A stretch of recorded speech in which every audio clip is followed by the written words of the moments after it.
मिटाकर विष्णु की शक्ति में रंग अपना जमाऊंगा, लोक और परलोक में सिक्का अपना चलाऊंगा। हर फूल और श्रद्धा की आरती होगी, हर मंदिर और शिवालय में मेरी ही आरती होगी। मुझे लंकापति नहीं बल्कि भूतलवासी के नाम से जाने जाते हैं। मेरे नाम से तो बड़े बड़े दिग्गज कांप जाते हैं। मेरी इन भुजाओं ने कैलाश पर्वतों को उठाया है। मुझसे बड़ा न कोई सृष्टि में आया है। किया है मैंने पराजय को हमेशा अजय। सुन रहा हूं चारों तरफ से लंकापति रावण की जय, लंकापति रावण की जय, जय लंके। कृपया इन बच्चों का तालियों के साथ पूरा सहयोग देकर के इनका प्रोत्साहन कीजिए। हे बालीपुत्र अंगद, जो आ गया महाराज। हे बालीपुत्र अंगद, तुम मेरे शांति दूत बन के जाओ। शत्रु को भरी सभा में अपने स्वामी का संदेश सुनाना और अपनी बात से सहमत करना। अपने स्वामी की शक्ति की इस तरह बखान करना कि अपने स्वामी का सम्मान भी रहे और शत्रु का निरादर न लगे।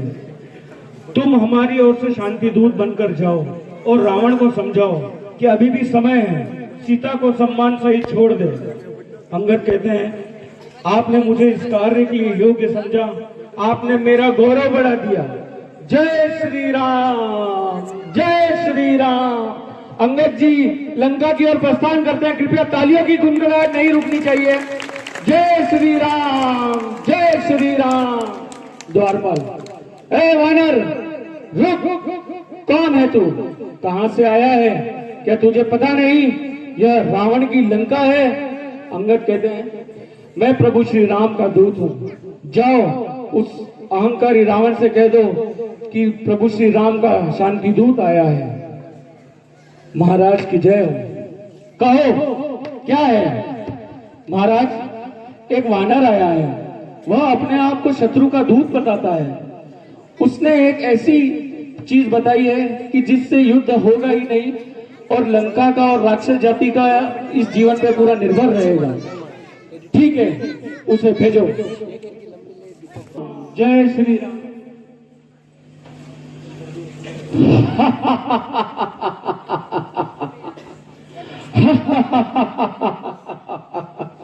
राजाओं की बातें करते हैं लंकेश्वर। वो तो राजाओं के भी राजा हैं। वो तो इस भूमि के नहीं, तीनों लोगों के स्वामी हैं। वो शांति दूत है। रावण, वह हरि है, हर है या ब्रह्मा है? कौन है वह?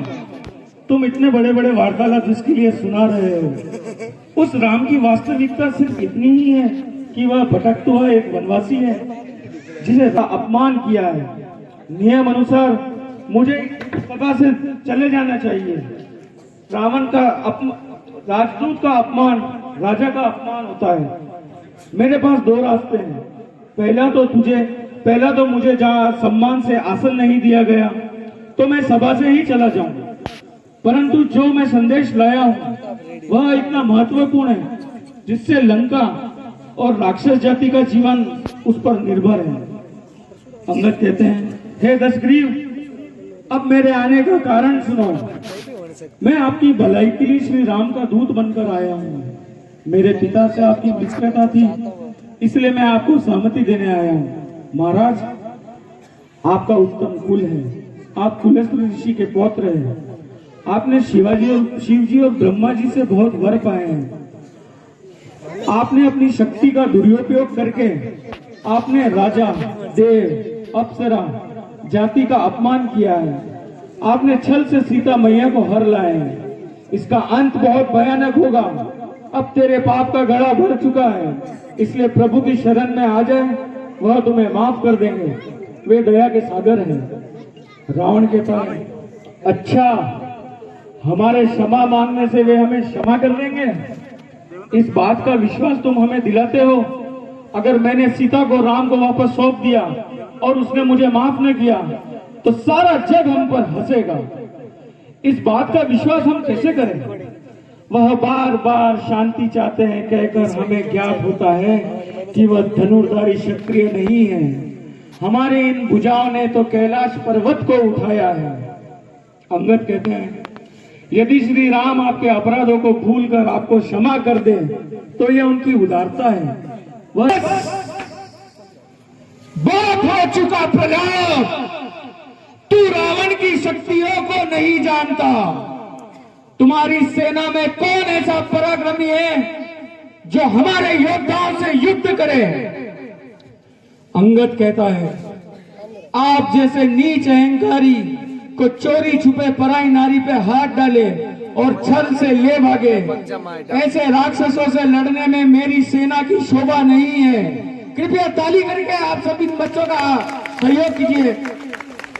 ढीठ हो वो लंकापति से रण करे, जग में ऐसा कौन? रावण के आगे इस सीमा से बढ़ा तो यही तेरा श्रेष्ठ विलाप होगा।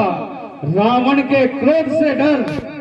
अंगद कहते हैं रावण रावण रावण, मैं कितने रावण के नाम सुनूं महाराज? इनमें से आप कौन से रावण हैं? में संकोच लगता है। कहते हैं मेरे पिता उसे अपनी कांख में दबाकर अपनी पूजा करते रहे। आप कौन से रावण हैं? कृपया ताली की गड़गड़ाहट खत्म नहीं होनी चाहिए। रावण कहते हैं मेरी भुजाओं को महादेव जानते हैं, हाथियों की शक्ति से भी प्रबल है हमारी शक्ति।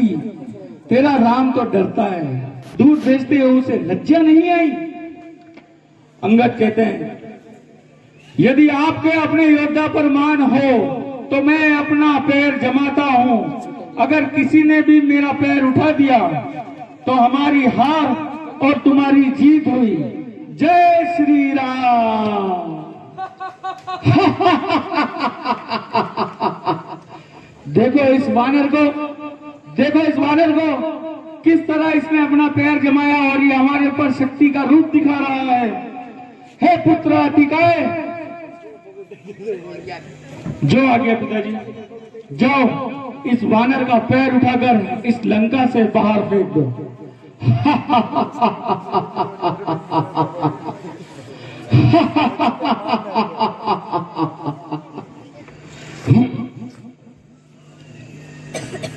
ज्ञात होता है यह कोई मायावी शक्ति है जो पैर।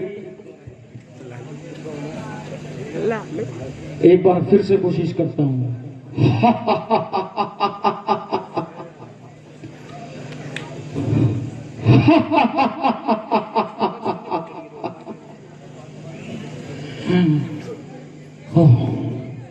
शायद यह मुझसे नहीं हो पाएगा। महाराज मुझे माफ कीजिए। हे पुत्र अकंपन, अतिकाय से तो यह काम नहीं हुआ। जाओ और तुम इस वानर का पैर उठाकर इस लंका से बाहर फेंक दो। जो आज्ञा महाराज।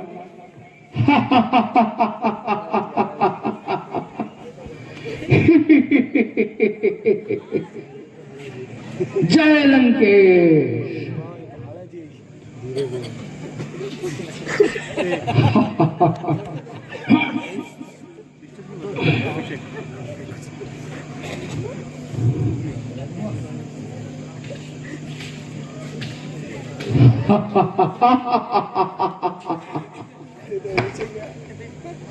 यह कैसी शक्ति है?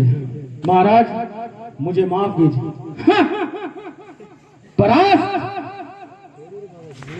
मेरे तो दोनों पुत्र अतिकाय अकंपन इस कार्य को नहीं कर सके। मुझे उम्मीद है कि तुम इस वानर का पैर उठाकर पाताल लोक में इसे फेंकाओ। जो आज्ञा महाराज।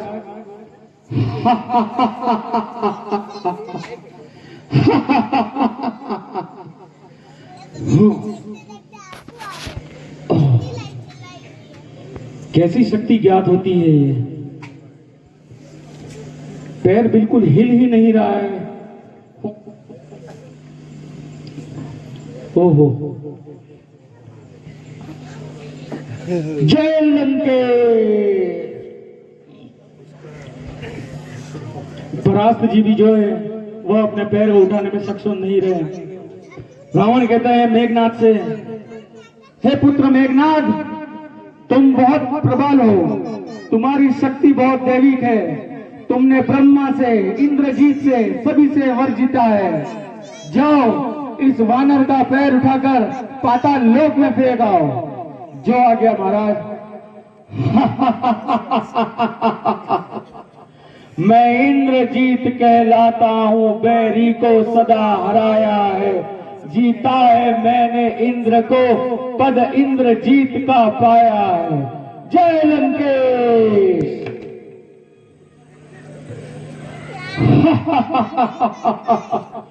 मेघनाथ जो है पहले अपनी एक हाथ से कोशिश करता है, उसे लगता है कि इसके पैर उठाने के लिए तो मेरा एक हाथ ही काफी है, लेकिन फिर वह दोनों हाथों का प्रयोग करता है, उसमें भी वह असफल रहता है। एक बार फिर वो कोशिश करता है अंगद का पैर उठाने की, लेकिन वो नहीं उठा पाता है। वह भी हार के महाराज से क्षमा मांगता है, क्षमा कीजिए महाराज। रावण कहता है, अरे यह कैसी अलौकिक दैविक शक्ति है, मुझे ज्ञात होता है कि मुझे ही जाना पड़ेगा। रावण जैसे ही झुकता है और अंगद का पैर उठाने के लिए अंगद पीछे हो जाता है। अंगद कहता है, अरे मूर्ख, मेरे चरण क्या पकड़ता है? चरण अगर पकड़ने ही है तो प्रभु श्री राम के चरण पकड़। रावण, मैंने तुझे बहुत समझाया पर तू नहीं समझा। मेरी चुनौती तुझे नहीं थी, मेरी चुनौती तुम योद्धाओं में थी। अब मैं युद्ध का डंगा बजा जा रहा हूं। जय श्री राम, जय श्री राम, जय श्री राम। कृपया इतनी पब्लिक है, एक बार तालियां आपकी मिल जाए तो इन बच्चों का प्रोत्साहन बढ़ेगा।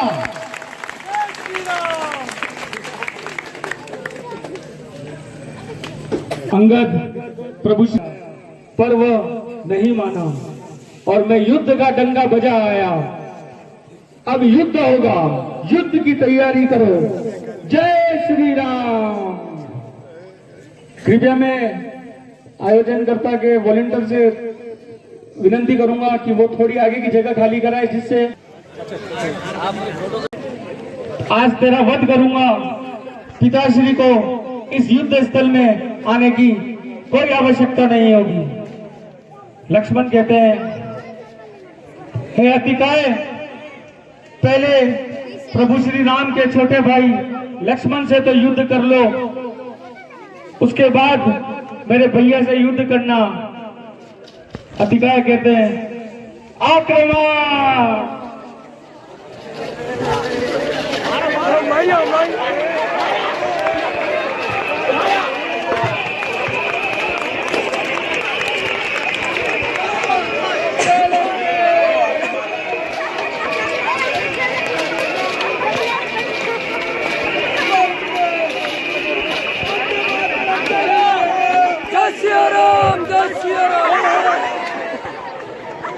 यहाँ युद्ध खत्म होते हैं, अतिकाय जो है मृत्यु को प्राप्त हो जाते हैं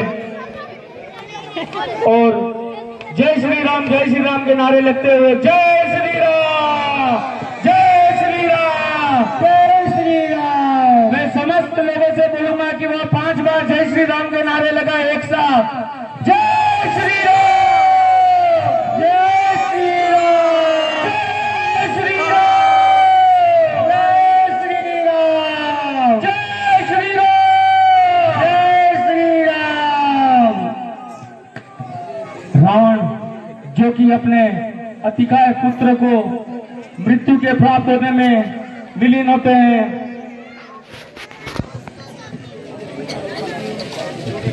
रावण कहते शक्तिशाली होकर के भी मृत्यु को कैसे प्राप्त हो गए, मैं अपने कुल को किस तरह चलाऊंगा।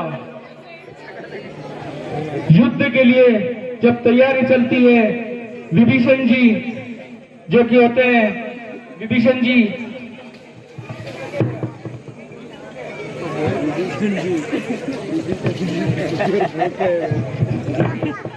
कहते हैं, हे महाराज,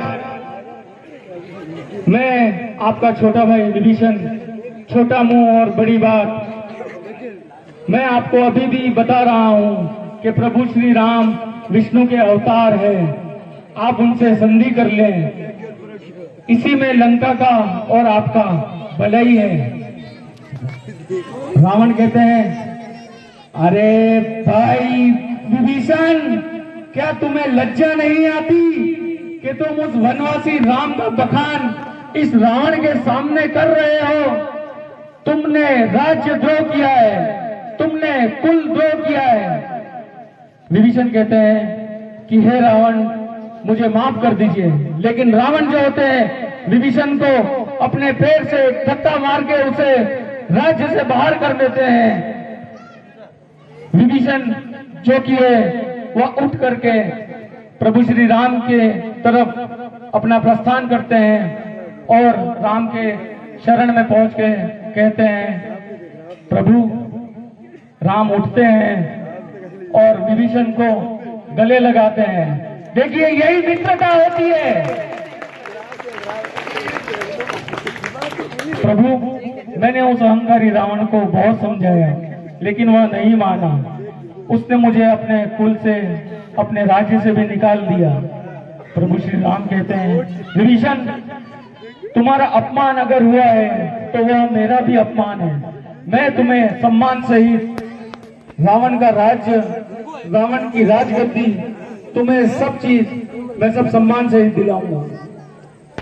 इधर मेघनाथ रावण के लिए युद्ध के लिए तैयारी करते हुए कि पिताश्री, मुझे आज्ञा दीजिए, आज मैं युद्ध में जाके उधर उन दोनों वनवासी का वध करूंगा। इधर युद्ध की तैयारी के लिए हनुमान सेना नीचे आ जाओ जी।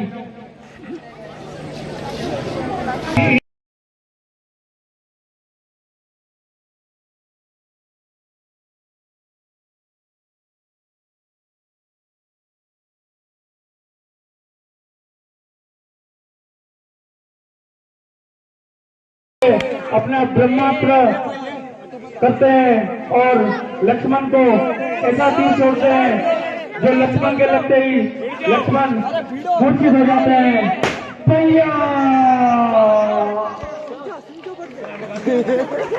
कृपया ताली से इन बच्चों का, तालियों में आप किसी भी प्रकार की कोई कमी ना रखें। ये बच्चे, नन्हे मुन्ने बच्चे, अपने 4 दिन 5 दिन बिगाड़ करके इतनी मेहनत करते हैं, तो प्लीज तालियों में आप किसी भी प्रकार की कमी ना रखें।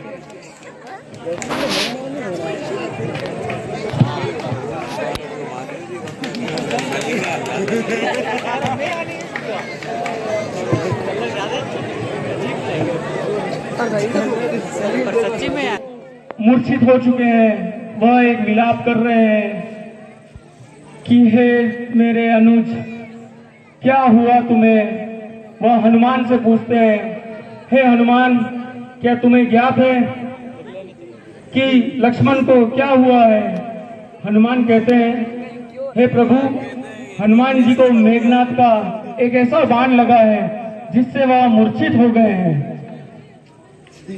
प्रभु श्री राम कहते हैं, हनुमान, क्या तुम मुझे बता सकते हो कि अब मेरा भाई कैसे उठेगा? हनुमान कहते हैं कि हे प्रभु, एक दिन जब मैं लंका में गया था तो मुझे विभीषण जी ने कहा था कि इस लंका में एक सुषेण वैद्य भी रहते हैं। आप कहे तो मैं सुषेण वैद्य को ले आऊं ताकि वो भैया लक्ष्मण का उपचार करके इन्हें जल्द से जल्द इस मूर्छित अवस्था से उठे। प्रभु श्री राम कहते हैं, जाओ हे अंजनी पुत्र, हे केसरी नंदन, तुम जाओ और अति शीघ्र सुषेण वैद्य को उठा ले आओ। हनुमान उठते हैं, जय श्री राम, जय श्री राम, जय श्री राम, जय श्री राम। लंका में पहुंचते हैं, सुषेण वैद्य से कहते हैं, प्रणाम वैद्य जी, मैं अंजनी पुत्र हनुमान, मैं आपको लेने आया हूँ। भैया लक्ष्मण मूर्छित अवस्था में पड़े हैं, कृपया करके आप मेरे साथ चलें ताकि उनको मूर्छित अवस्था से जल उठा पाए। वैद्य जी कहते हैं कि तुम मेरे मित्र के दुश्मन हो। अगर मुझे पता पड़ गया कि रावण को अगर पता पड़ गया कि मैं तुम्हारे साथ राम के यहाँ चला हूं, तो वह मुझे जीवित नहीं छोड़ेंगे। हनुमान कहते हैं कि वैद्य का धर्म न शत्रु होता है न दुश्मन होता है, उसके लिए तो सिर्फ एक ही धर्म होता है, रोगी का उपचार करना, चाहे वह मनुष्य हो चाहे वह प्राणी हो। इसलिए मेरी आपसे विनंती है कि आप मेरे साथ अति शीघ्र चलें। वैद्य जी कहते हैं तुमने मेरी जन्म जन्मांतर तक दिशाएं खोल दी हनुमान, चलो मैं तुम्हारे साथ चलूंगा।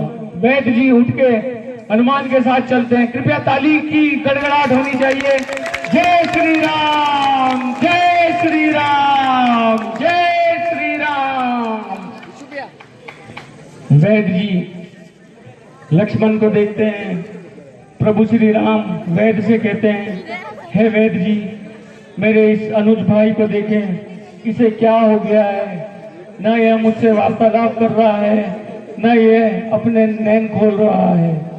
वैद्य जी लक्ष्मण की नाड़ी देखते हैं, कभी उनकी आंखों को देखते हैं, कभी उनके हाथों को पकड़ के देखते हैं, और वे प्रभु श्री राम से कहते हैं कि हे राम, हिमालय पर्वत पे एक संजीवनी बूटी नाम की एक जड़ी बूटी है।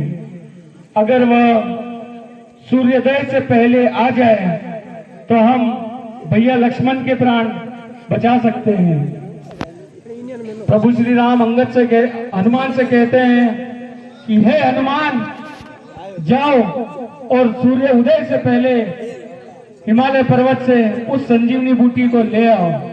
हनुमान जी वैद्य जी से पूछते हैं कि हे वैद्य जी, क्या आप मुझे ज्ञात कराएंगे कि वह संजीवनी किस तरह की दिखती है? वह संजीवनी किस तरह की दिखती है? वैद्य जी कहते हैं वह एक चमचमाती जड़ी बूटी है। वह जड़ी बूटी ऐसी है कि तुम उसके खुशबू से मोहित हो जाओगे। हनुमान जी जय श्री राम करते हुए संजीवनी बूटी का पहाड़ लेने जाते हैं। उधर मेघनाथ अपना निकुंबला देवी का यज्ञ करते हैं, जो कि उन्हें एक ऐसी शक्ति चाहिए जिससे वह कभी भी युद्ध में नहीं हार पाएंगे। उधर हनुमान संजीवनी पहाड़ पर पहुंच जाते हैं, लेकिन सोचते हैं कि इसमें से कौन सी जड़ी बूटी ले जाऊं, यहाँ तो सब चमचमाती जड़ी बूटी है। वह पूरा पहाड़ ही उठा लेते हैं अपने भुजाओं में, और उस पहाड़ को लेते हुए जय श्री राम, जय श्री राम, कृपया ताली की गड़गड़ाहट हो। जय श्री राम, जय श्री राम।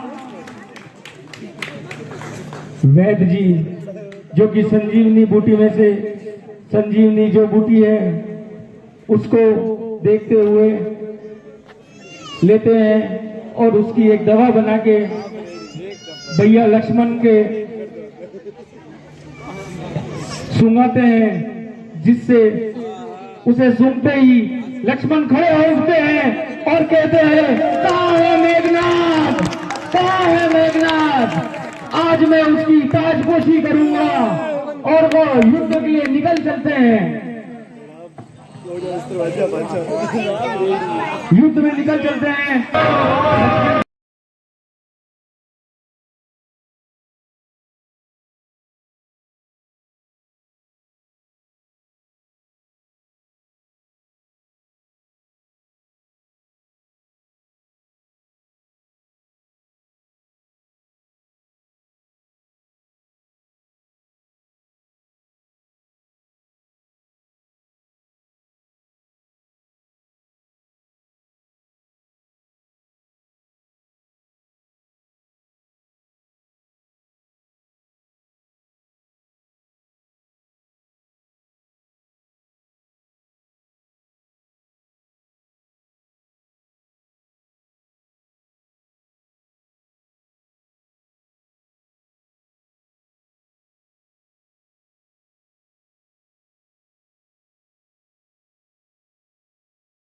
अपना इस तरह विलाप करते हैं, हे मेरे पुत्र मेघनाद, यह तुम्हें क्या हो गया?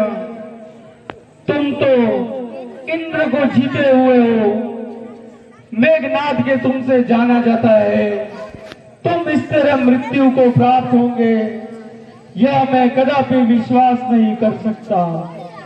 मेरे एक एक पुत्र करके सभी चले गए, मेरे भाई न मेरे रहे न आधे जीवित रहे, लेकिन मैं रावण हूं।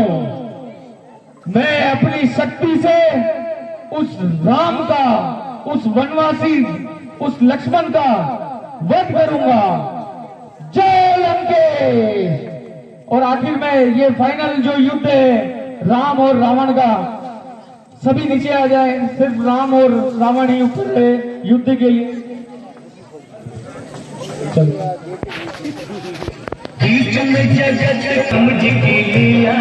अगर तू मुझसे बच गया तो मैं अपनी हार मानूंगा।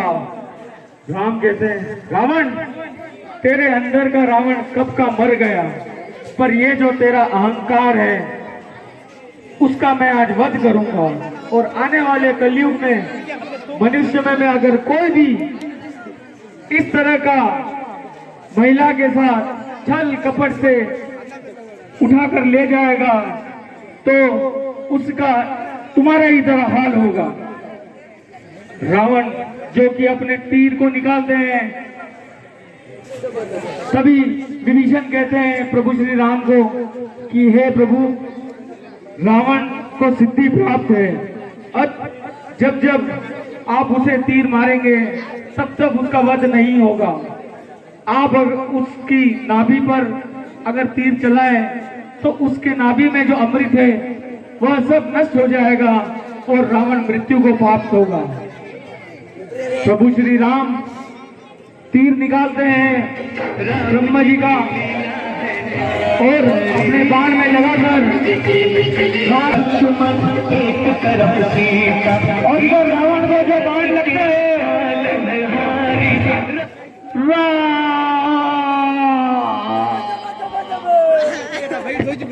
जय श्री राम।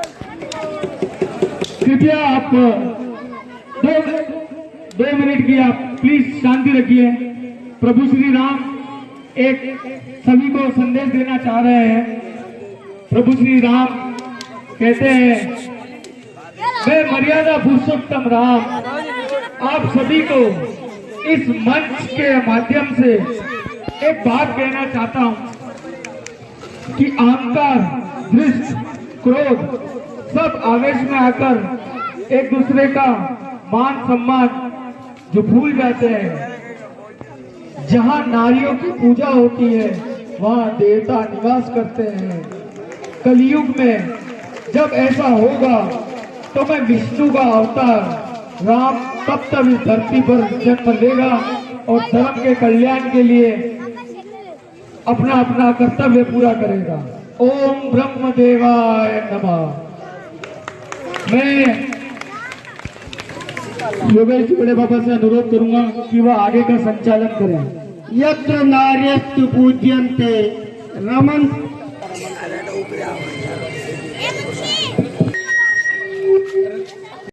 महाराणा प्रताप रावण बने हुए बंधुओं, इन सब का ताली बजा के उत्साहवर्धन करें कि इतना श्रेष्ठ सुधरा हुआ कार्यक्रम इन्होंने हमारे सामने प्रस्तुत किया।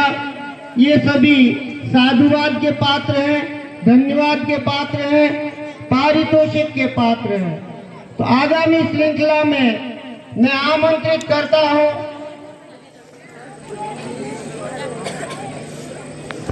रोहित श्रीमाली आए और इसके साथ ही रोहित जी को पारितोषिक प्रदान करने के लिए मैं आमंत्रित करता हूं भाई साहब श्रीमान नटवर जी श्रीमाली को। नटवर जी पधारे और रोहित को पारितोषिक देकर सम्मानित करें। भाई श्री नटवर जी, आप सबका पुनः सेमा टाइगर्स की ओर से हार्दिक अभिनंदन, स्वागत। इसके साथ ही सेमा टाइगर्स की ओर से विशेष सहयोग वाले समस्त सज्जनों का श्रीमान गुलजारी लाल जी श्रीमाली, श्रीमान नटवर लाल जी श्रीमाली, श्रीमान सूर्य प्रकाश जी श्रीमाली, जिनका विशेष सहयोग सेमा टाइगर्स को प्राप्त हुआ है, आप श्री द्वारा में मनोरमे सहस्त्र नाम तत्तुल्यम राम नाम वरानने।